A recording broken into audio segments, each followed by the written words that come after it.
لە سنووری قەزای سۆران کەمی کارەبای حکومی و زۆری پارەی مۆلیدەی ئەم مانگە هاوڵاتیانی نیگەران کردووە. لە دوای 29 ساڵ لە حکومڕانی هەرێمی کوردستان کەمترین مافی سەرەتایی ژیان کە کارەبایە نەتوانراوە حکوومەت دابینی بکات.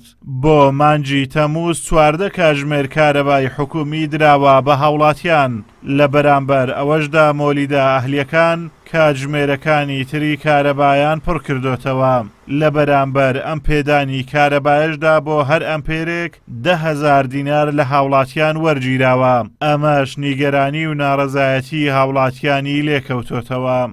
دەبینین 9 مانگەش لە سۆراندا ڕێژەی ئەمپێری کارەبا بە 10,000 هاتوتەوەکەوەش لە دوێ هەم قەیرانی دارایی و سەختەی خەڵک تێدا لە دۆخێکی ئابووری سەختدا ئەوەش وایە کە دەوبارگرانی بۆ سەر هاوڵاتیان دروست بێت و ئەوەندەی ترخەم و ئازار و مەینەتانی لە وڵاتەدا زیاتر بێ. بەڕاستی ئێمە دەپرسین لە دوای چارێگە سەدەیەک لە حکومڕانی ئەگەر تۆ نەتوانی کارەبایەکی سەرکەوتو باش پێشکەشی هاوڵاتیانی بخۆیت چ چاوەڕێ دەکەی بەرەو دەوڵەت و خۆشگوزانی بمانبەری. هاوڵاتی برنگلەیەکی زۆری هەیە لەبەرەوەی حکوومەت لە ئێستادا کاتژمێرانەکە بە خەڵکایی دەت بە گوێرەی پێویست نییە، بۆیە مۆلیدەکانش لەولاوە یعنی لە ماوەیەکی کەمدا برێن پارەیەکی زۆر لە خەڵکی وەرەگری.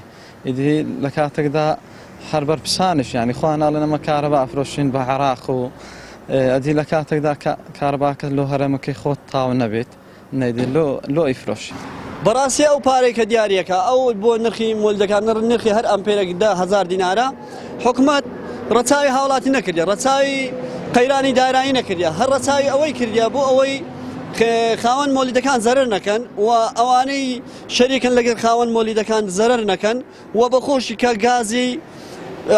گازی خۆیان پێدەفرۆشیت، هەر گازی ئەو خاکەیە پێدان دەفرۆشی لەوێ لە لای خۆش زەرەر نەکا وەک دەڵێن گازیی ئێستا نادەن بە خاوەن مۆلیدەکان، ئەوەش کێشەیەکی ترا. جا ئێمەوەکو هاوڵاتی ڕاستی ڕامان لەو نرخەی نییە. سەرۆکی لێژنەی مۆلیدە ئەهلیەکانیش دەڵێت هەوڵی زۆرمانداوە نرخی ئەمپێری کارەبای مۆلیدە ئەهلیەکان کەم بکرێتەوە. بەپێی ئەو کاتژمێرانەی مۆلیدەکانیش لە سۆران کاریان کردووە بۆ هەر ئەمپێرێک بڕی 10,000 دینار دیاری کراوە.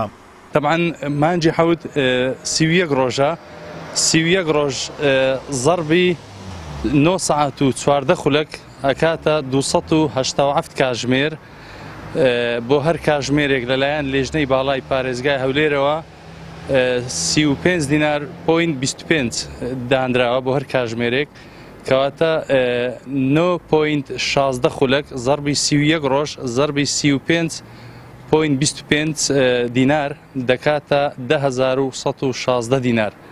بۆیە 10,000 دانراوە بۆ هەر ئەمپێرێک.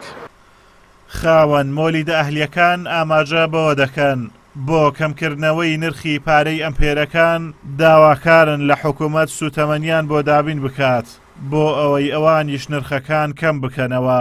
تەنها لە قەزای سۆران بۆ پڕکردنەوەی ئەو کاتژمێرانەی کارەبای حکومی نییە 104 مۆلیدەی ئەهلی دانراوە.